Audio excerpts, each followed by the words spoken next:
Well, good afternoon, folks. Welcome back to the channel. My name is Lee, your virtual airline pilot. I'm back with the second of this week's reviews. We're in the United States. We're in Florida, and this is Orlando SANDFORD International Airport in Florida, Kilo Sierra Foxtrot Bravo. This is Orlando's second major airport. This is a new payware version from TAI Models, and you're looking at version 1 for the PC version of Flight Simulator 2020. There's also a version available for 2024, which is also free if you buy this version. Download comes in at 1.11 gig, and it installs at 1.69 gig. It's available from 3 vendors. You can get it from SimMarket, from Orbix, or from the Flightsim.To website. Certainly for UK prices, the SimMarket price comes in at the best, and I'll give you those now. It's €20.99, which equates to roughly $21.64 US, or £17.42 UK. As ever, the US and UK prices are estimates taken from the euro, and they include tax or VAT at 20%, which of course can vary depending on which country you're in when you make your purchase. So let's have a quick look at features. So features, we have handmade detailed PBR ground markings and textures with the recent airport layout. Handmade realistic terminals, cargo and airport buildings, again using PBR materials. Custom jetways, realistic airport lighting, detailed taxiways and aprons, and once again we have a scenery that's optimized for performance on most systems. So there we go. We will have a look at some history now. Okay, history. Orlando SANDFORD International Airport is a public-use international airport owned by the Sanford Airport Authority and operated by Airports Worldwide Incorporated. The airport began life as a Naval Air Station Sanford with the airport codes NRJ or KNRJ. Commissioned on the 3rd of November 1942, the base initially concentrated on advanced land-based patrol aircraft training. It was used by the United States Navy until it closed in 1969. The city of Sanford assumed control of the former Naval Air Station at Sanford that same year and renamed the facility Sanford Airport, hiring the air station's recently retired executive officer, Commander J.S. Red Cleveland, United States Navy retired, as the airport's first manager and establishing the Sanford Airport Authority. For the next 25 years, the airport was a general aviation facility and periodically hosted civilian and military air shows and static displays. Initially an uncontrolled airfield, the control tower was reactivated in the early 1970s as a non-FAA facility, employing a number of retired enlisted Navy air traffic controllers who had served at NAS Sanford previously. In 1992, parts of the action film Passenger 57, starring Wesley Snipes, were filmed at the airport where, in the film, it represented a small airport in Louisiana. Shortly after filming, a new control tower was built and an air traffic control operations assumed by FAA. The Navy control tower and the large Navy hangar to which it was attached were demolished. In the mid-1990s, a new passenger terminal capable of accommodating jet airliners was built.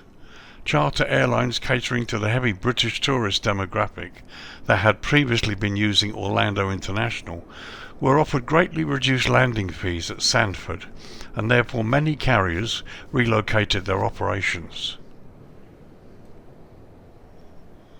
From the early 2000s, various airlines moved their operations to the larger Orlando International Airport, Kilo Mike Charlie Oscar.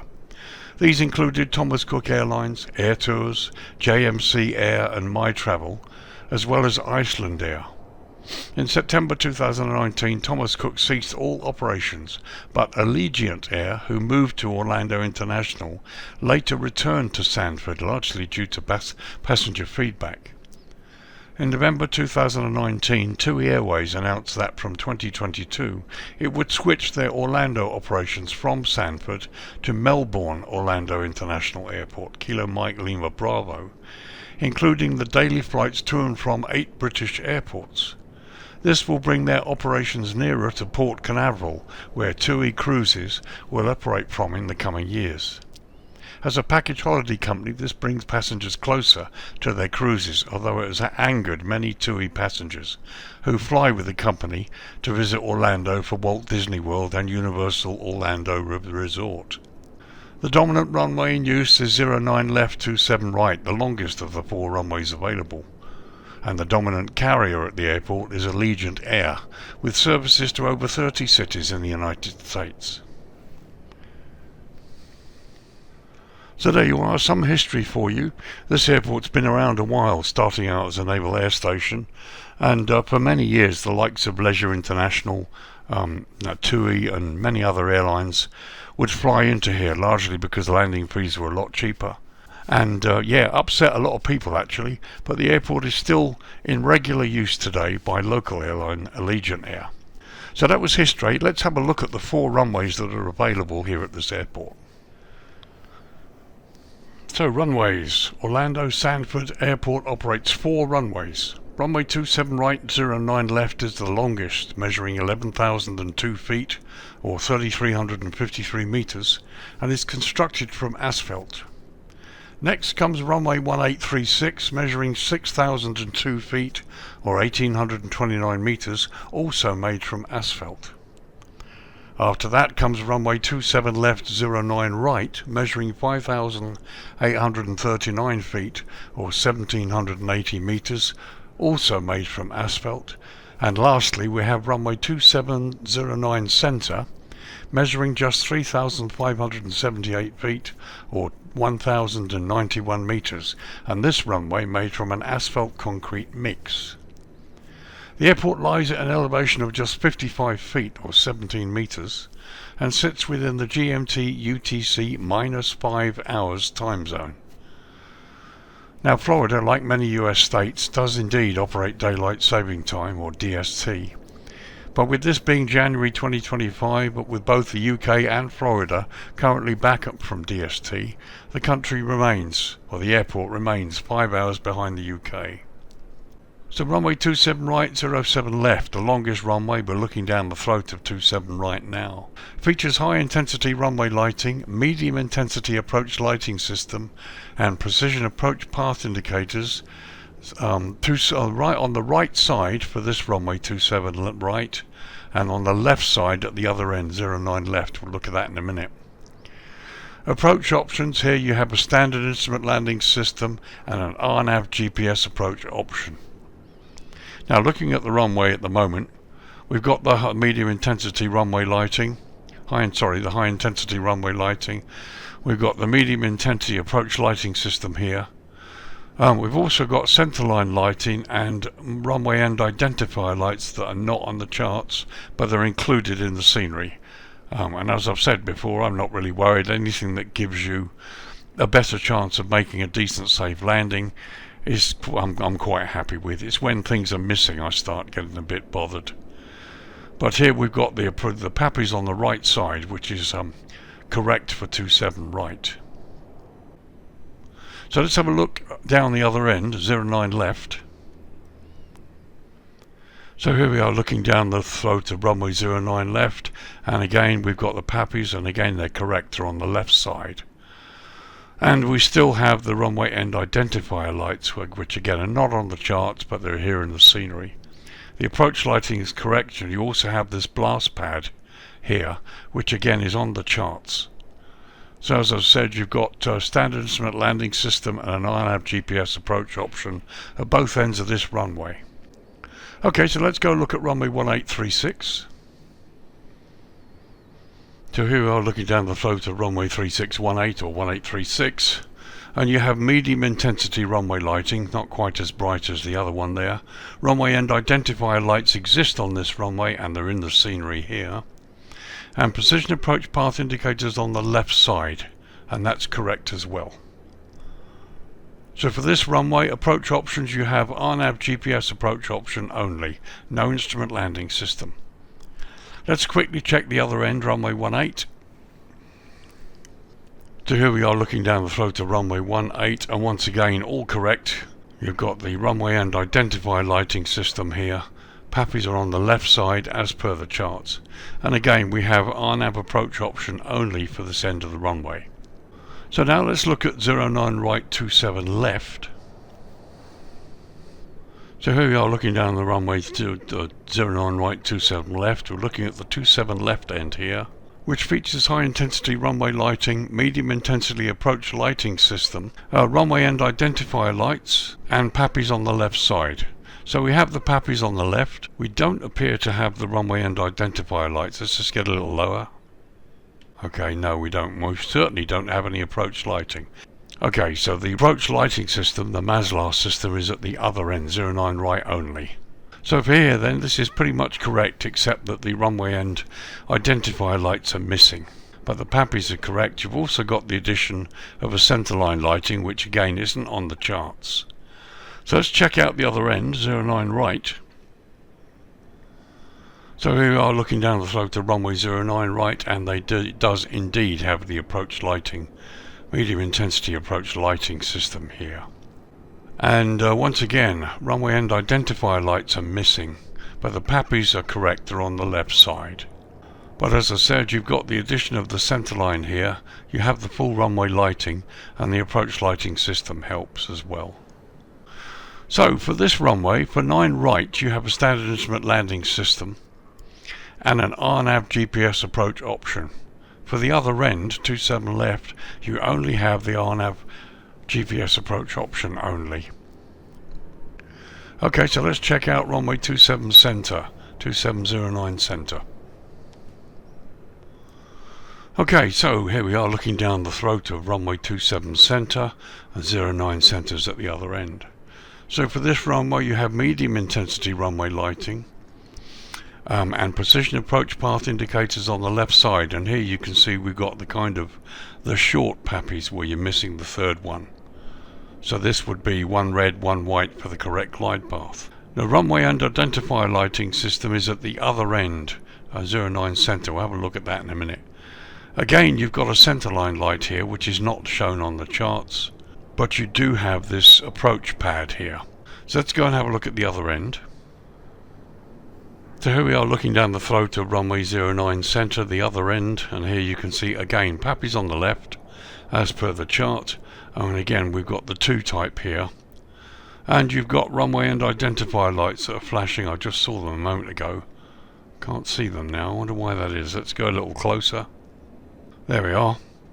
Runway end identifier lights are flashing, Pappies on the left. You've got the addition of this center line here, which is good.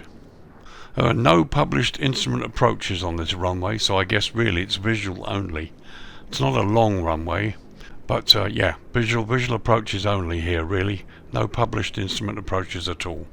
So there you go, 4 runways, all with very different characteristics. And those of you who've got the charts and planning to run in here, clearly look at the charts before you decide where you're going to land. So that was runways. Let's get to the jetway test now. Okay, so now for the jetway test. So we've spawned the aircraft directly from the menu onto stand number 9. And you can see from here, whilst we're on the centre line, we're actually not on the A320 marker. Here's the A320 marker, and we spawned onto the 757 marker. This may not really be a problem, we will see. One thing to note, these stands in the terminal apron here, some of them are marked for short-haul aircraft and some of them aren't. For example, there on the western apron, I spawned initially onto stand number 11, and down here there don't appear to be any A320 or 737 markings. They're all A330, Dreamliner, 777s. So I've decided to spawn onto stand 9 because there is a marking. But as noted, we've spawned directly onto the 757 spot. Nevertheless, let's try them on. Let's try the Jetway anyway. Just to let you know, I have GSX enabled. There's no GSX profile I can find yet for this airport, but let's see if the Jetways work anyway. So there we go, Jetway's moving out. Actually looks really good, and it's lowering to the right height. Stairs are getting close to the ground. Let's see what the wheels and the stairs do. Okay, the wheels are going sideways. But apart from that, that looks to be a really good connection. So spawning from the menu seems to work.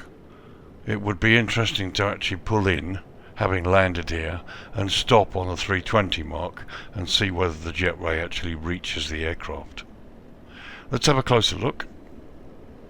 So as you can see there, it looks to be a pretty decent connection. The bottom of the Jetway is close up to the aircraft here.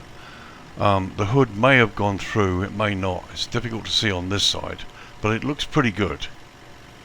Also note the stairs haven't gone into the concrete, which is another plus. It's just a pity that the wheels don't move correctly, but you know, that's no problem. Let's have a look from the other side. And as you can see, the fit looks really good from this side. It looks really quite impressive. Okay, so let's go inside the doorway and see what it looks like from inside the doorway. So here we are inside the doorway, and to be honest, that looks pretty impressive actually. Here we can see the bottom is right up close to the aircraft. It's actually aligned here with the marker, although it's still a bit low. You'd have to step up to go in there, and that might not be appreciated in terms of passengers. But as you can see, the doorway's wide open and it doesn't appear to be infringing the hood. And the hood is, well, you can see it, it's fine. And here's the doorway. There's looking from the other side. That's a close fit. I don't think that the hood's actually gone through the skin. So if so, that would be pretty good. And there's the other side showing the door and the hood itself flush to the side of the aircraft, and even the roof cover looks good. So let's have a look from inside. So here's the view from inside the aircraft looking out. Unfortunately, again, the door is closed at the end of the Jetway, so if you're using GSX and the passengers walk out, they'll unfortunately go straight through the door, which is a pity, but there we go. So here we are looking inside the cabin just by the door, and as you can see, the Jetway hood hasn't gone into the skin, which is a real good thing. And again, here we are on the flight deck, and you can see this side of the hood is flush, hasn't gone into the skin here as well, which is really good. And a quick look at the ground markings. Here you can see markings for the Dreamliner here, the 777-300, 767, A330, and again the Dreamliner and 777 markings here. 757 here, and here you've got your A320, 319, 737, etc. So the markings are all pretty good, and like I said, it'd be interesting to actually spot the nose wheel on this spot and see if the Jetway actually does come all the way out. And there's the Jetway seen from this side. Looks pretty good, pretty ordinary, plenty of weathering. Bear in mind this is the default Jetway for this scenery. Nothing's been installed or overwritten by GSX in terms of Jetways. So this is the default. Be nice if somebody does write a GSX profile. Let's hope they do. And while I'm on the subject, developers, please have a real good think about leaving the Jetway door open at the end. In a scenery coming up, in the Oslo Gardermoen Airsoft scenery, they have some kind of switch. When you connect the Jetway, the door is open, and you can see right up the Jetway, which is perfect for GSX and the passengers walking up. And when you disconnect the Jetway, it closes, the shutter comes down, and you'll see that in the Oslo Gardermoen Airsoft review that I'm doing. So having something like that would be a real useful thing, certainly now that GSX is in prolific use. Anyway, enough about that. Let's disconnect the Jetway. As you can see, the door spring closes and the hood swings back. The Jetway works okay. The wheels are alright, they're in the right direction there. And the Jetway returns to normal. It's in the safe area, it's at the right height, and there we go. So there you go, that was a Jetway test using the Phoenix A320 on stand number 9 on the Western Apron. Let's now go and have a look at this scenery up close up and see just how good it is.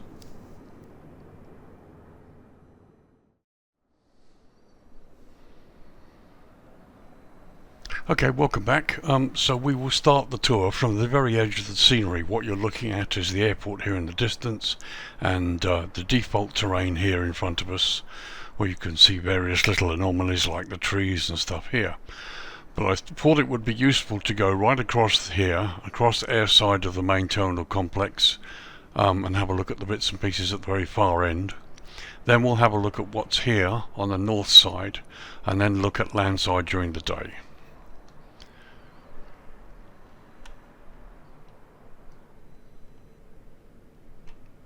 So as you can see, plenty of buildings and construction have been added. Some of the ground is photo scenery, some of it isn't, but it looks really nice, particularly the way where the trees and things have been placed. Okay, it's a fairly sort of basic scenery here, but you know, it's fine, it looks good. In fact, I really like the way the trees have been done. They actually give it a little bit of atmosphere. So here we come towards the main airport. There you've got some hangars and things down there. So we have a look at airside of the main complex here. There's a Delta static aircraft there. I think it's a 767-400.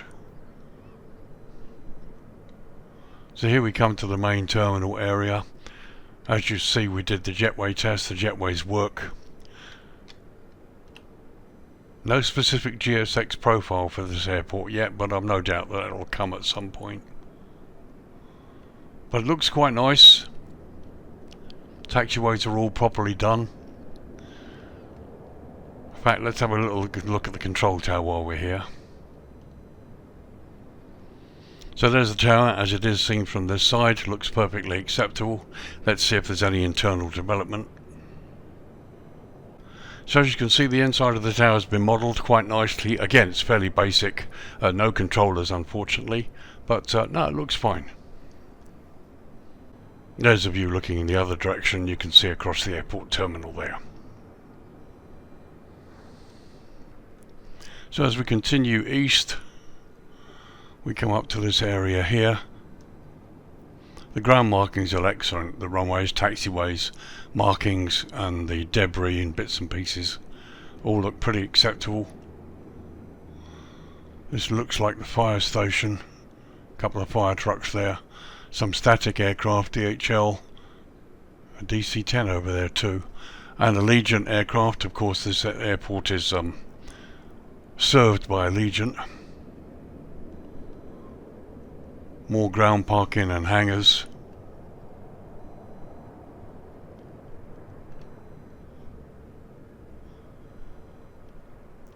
And as you can see, the taxiways are all as per the charts, just as it should be. And it all looks pretty good out here.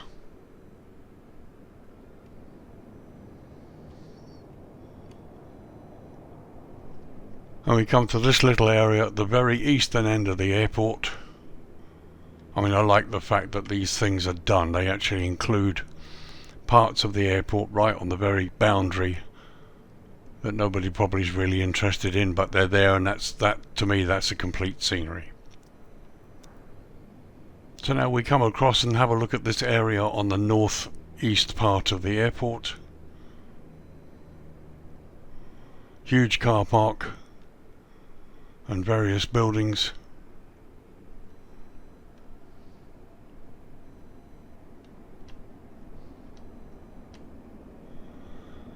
Yeah, I mean, it's fairly basic.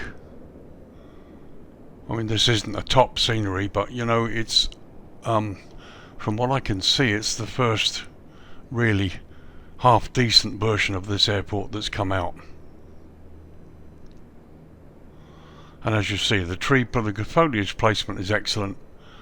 You've still got the roads that go right round to around the airport itself.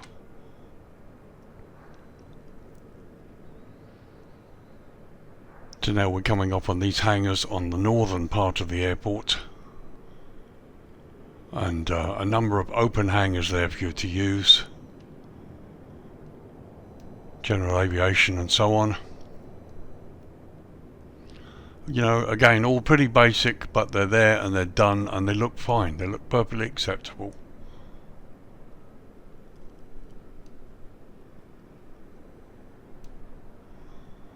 Nicely done.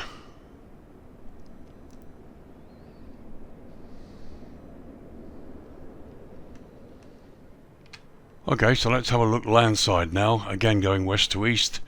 Telegraph poles down there, something you don't see too often in sceneries. There's the fuel farm in the distance. Again, quite a bit of detail here landside.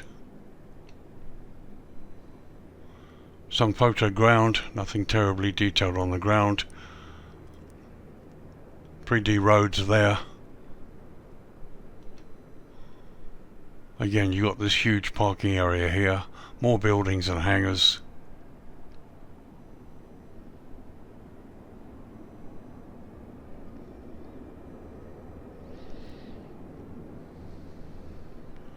So as we approach the terminal from landside there, you've got what looks like a car park access gate. Big multi-story car park there, palm trees. You know me, I love palm trees. There's the Delta aircraft on the stand there.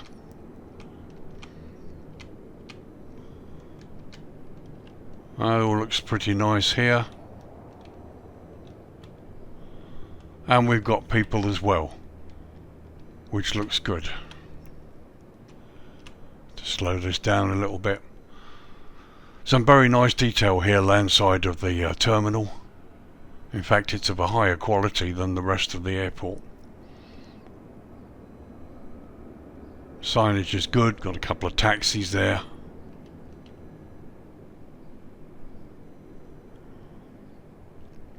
Very nice indeed. Very nice. The car models are good here. So while we're here, let's pop inside.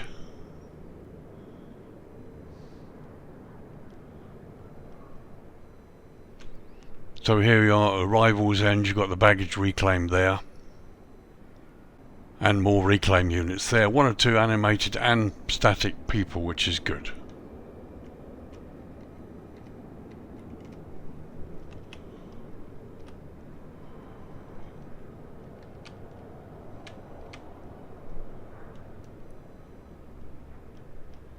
Very nice. So this is arrivals.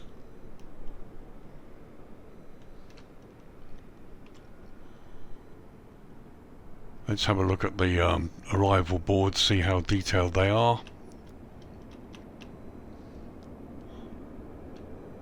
Departures boards. A few cancellation delays here, but again, nice, very nice. Up close, they're still very readable. Excellent.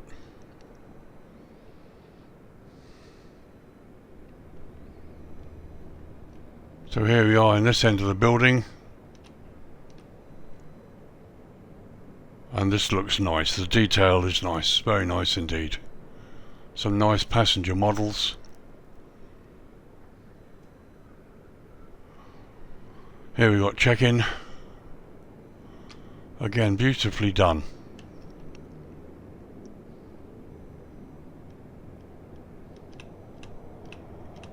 People there to give you the right ambience. And we've got a check-in desk there with a passenger, but unfortunately no check-in staff. But no, that's fine.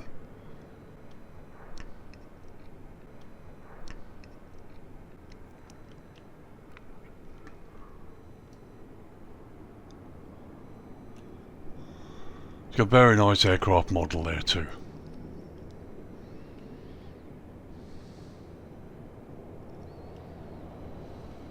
So let's have a closer look at some of the stands here, which is what you guys will be interested in. Here's my aircraft parked on stand 9.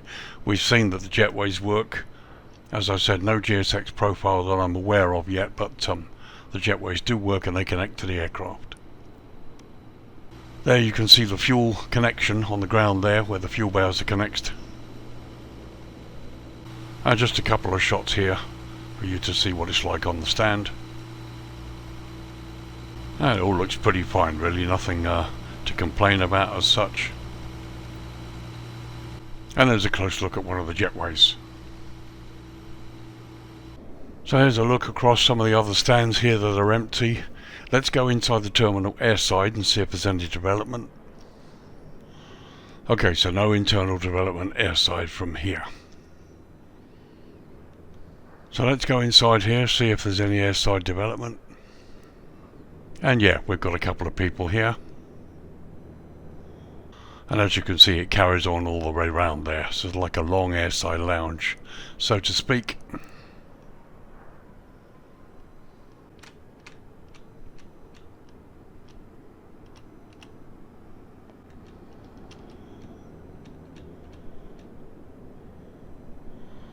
And here we're looking at the Far Eastern Pier, airside. Again, you've got this airside lounge with static people. And there you've got a check-in desk, a couple of people. I can't see how people get from here to onto the jetway and then onto the aircraft. There doesn't appear to be a door of any sorts. And here at the very end of the pier we have the same issue. And looking in the other direction, no stairs that I can see. So yeah, they've modelled the airside lounge reasonably well, but it's not anything really seriously to write home about, but it's good enough. And just a shot there looking at that part that we looked at from outside. I've got a feeling it'll look quite nice at dusk or at night. Actually, it'll probably be nicely lit. And once again, a high level shot showing you the terminal complex airside there, and what you can see over landside. Okay, so that was daytime. Let's drop it down to dusk now and see what the lighting looks like. Okay, 6 PM. And actually this is one of the first sceneries where it would appear the lighting is quite progressive. From about 5:45 all the way up to 6 PM, as you sort of change the time minute by minute, the lighting slowly comes up on the stands to reach a point where we are now. That's something I've not seen before. Most of the sceneries I've looked at, the lighting doesn't it's not that graduated, but this scenery seems to have that. So as you can see, the lighting's pretty subtle, and it does kind of come to life a bit more at night. And even the tail light here on the Delta aircraft is lit as well. There we are looking east, and it looks like we have some lighting in the tower as well, which is good. As you can see, plenty of ground lighting, blue airfield edge lights, green taxiway lighting to help you get around at this time of the day or night. There we're looking southwest, you've got the other part of the airport, and you've got lighting here on the rest of the area, west of the main complex. Nice to see the red stop bars here as well. And finally you've got these various hangars on the north side of the field. They're all lit with some nice kind of psychedelic lighting here as well, which looks pretty good. Okay, so here we are on the main stand where I am, stand number 9, got my aircraft parked here. But as you can see, adequate lighting on the stand, no sober glows floating around. Lighting's been pretty nicely done, no real complaints at all.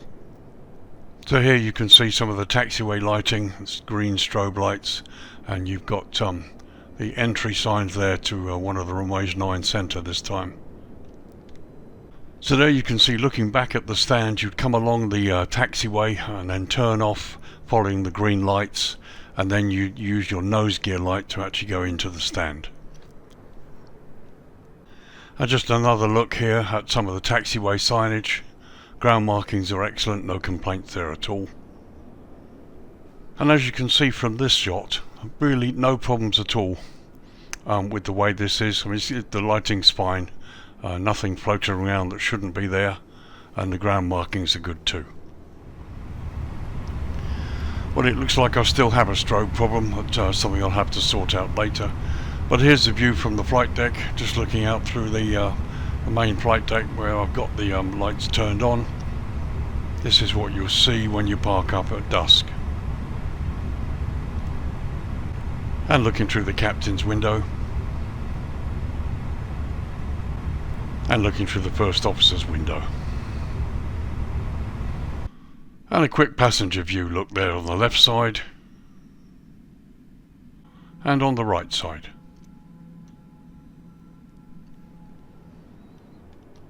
So as you can see, airside looks perfectly good at dusk. There's our aircraft there.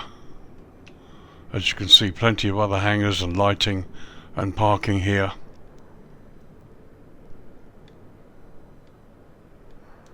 Some open hangars there.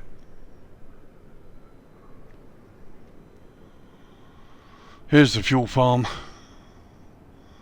Once again, properly lit, no globes floating around. And as I suspected, the scenery does look a little bit better at night time or dusk time.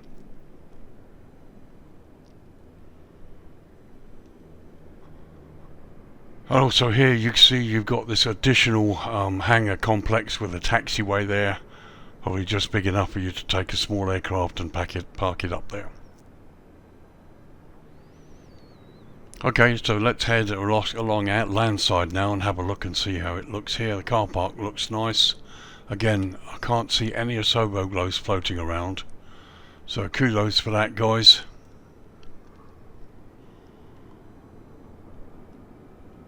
There's your multi-story car park, all looks pretty good.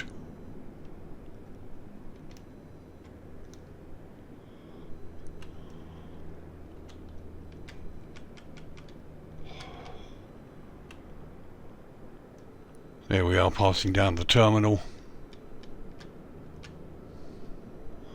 It's nice. This is the sort of ambience that I like.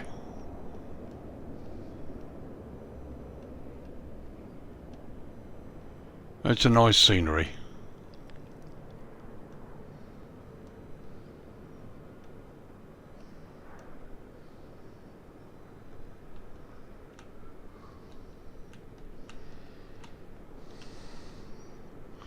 So plenty of 3D roads, markings are good, and as you can see inside the buildings at night time. It looks quite impressive.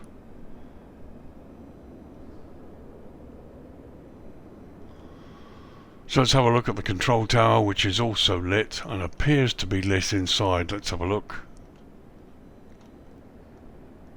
And indeed it does.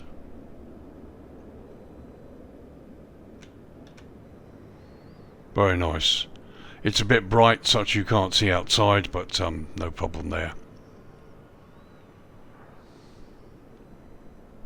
So just wanted to have a little traverse this way so you can see the signage. You've got Hertz Rent-A-Car down there, and here you've got the road signs above the roads, the name of the airport on the terminal there.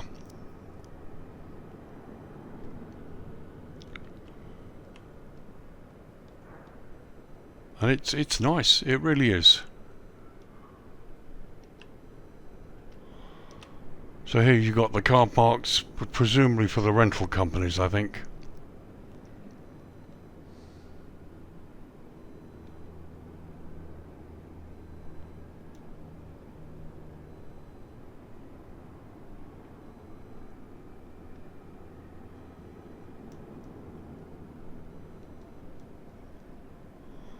Some very nice car models, all beautifully done here.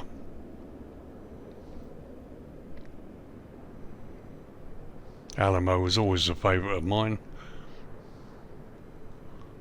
And here you've got this beautifully modelled multi-storey car park, only the top level filled at the moment.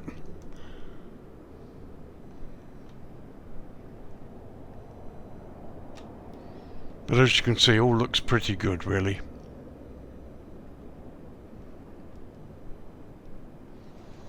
So that was a quick look at dusk. As you can see, the sun is rapidly going down here. Let's drop it down to night time now and see what it looks like. Okay, 10 PM local time, and as you can see, the lighting has indeed come up. This often happens between dusk and night. Often the nighttime lighting is brighter and arguably better sometimes. But here you can see the ramp has come up a lot more for this time of the evening. There we are looking west and looking east as well. And there's the complex on the north side. Let's go and have a look at this a little bit close up. So we're across the main runway, 27 right, 9 left. As you can see, the signage and taxiway lighting all looks pretty good.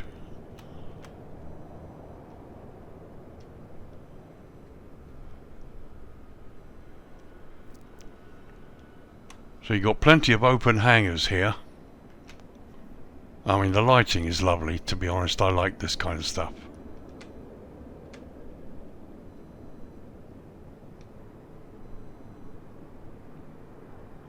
So just a few open hangars which would be useful for you. And this is looking landside of those hangars.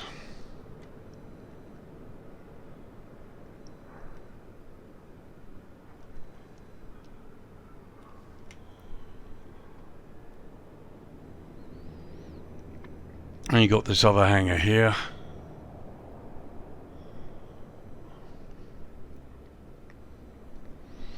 And generally it just looks really nice.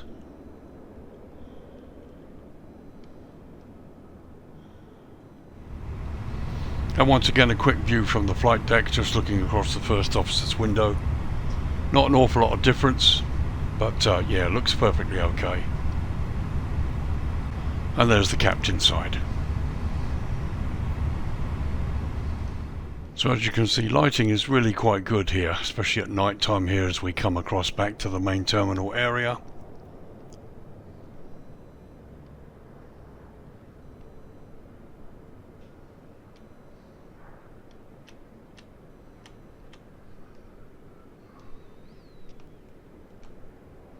So there you can see part of the main ramp with my aircraft parked on the stand and looking across to the west, kind of southwest. It looks lovely. You know, coming in here at night is not going to be a problem. There's a shot across the roof of the multi-story, and there inside the terminal we can see the aircraft sitting there. And there's a shot across landside. It all looks pretty impressive. I like it quite a lot.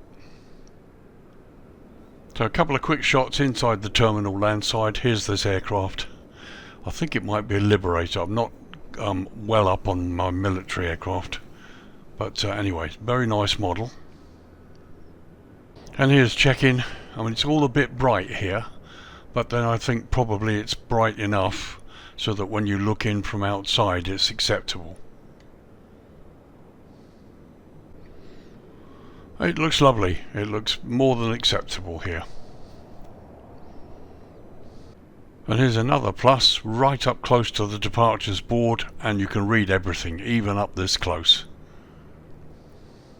The stairwell there. So we'll have a quick look this end here. Well, it does look nice. They've done a nice job on the inside here. It's very picturesque. This is arrivals, a little bit darker. But again, we've got people here. It's nice. It's going to be a nice place to fly into.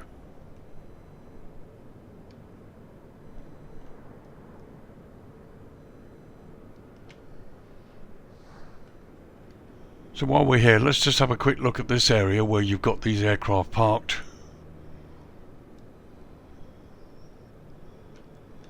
Okay, not a lot of lighting here, but it looks okay. This probably look a bit better at dusk. So the models look okay. I mean, you're missing some engines here. Yeah, these are old aircraft they've finished the end of their lives as such. But nice models nonetheless. Okay, so that was night time. Let's bring up the dawn, and if I'm in the right position we should get the sun glowing onto the buildings. Let's have a look. Okay, 7:30 AM, and as you can see the sun's come up behind us and you've got this nice glow on the building. Lights went out about 6 minutes ago, but no, it looks nice. It really does. Having these water areas either side as well just give the place some atmosphere. I can really kind of like it. It's great. There's the GA hangar complex on the north side we looked at earlier. And looking east, you've got the aircraft down there, the fire station below, and this is 09 right threshold here in the distance. And the sun comes up in the east. So that was dawn. Let's bring up the daytime, and we'll discuss this. Okay, it's 8:30 in the morning, it's an hour later, time to wrap up the review and have a chat about this now. Do I like it? Yes, I do. There are, there are two other versions of SANDFORD out. There's another payware version released some time ago, which was a basic representation of the airport, and there's a freeware, I think there's a freeware out there, which is reasonable. To me, this beats the two of them. It's the best one so far. Price-wise, okay, they're looking at 21 euros, or getting on for $22. I think it's probably a couple of euros more expensive than it should be. Don't get me wrong, it's a large airport. They've done a lot of work here. The inside of the terminal looks really good, passengers, and that looks really good. But there are parts of the airport that are left to photo scenery. I don't know. It's probably about right. I would say 18 or 19 euros, getting on for maybe $19, $20. So it's within a dollar or a euro or two. Price is probably okay. But the airport is nice.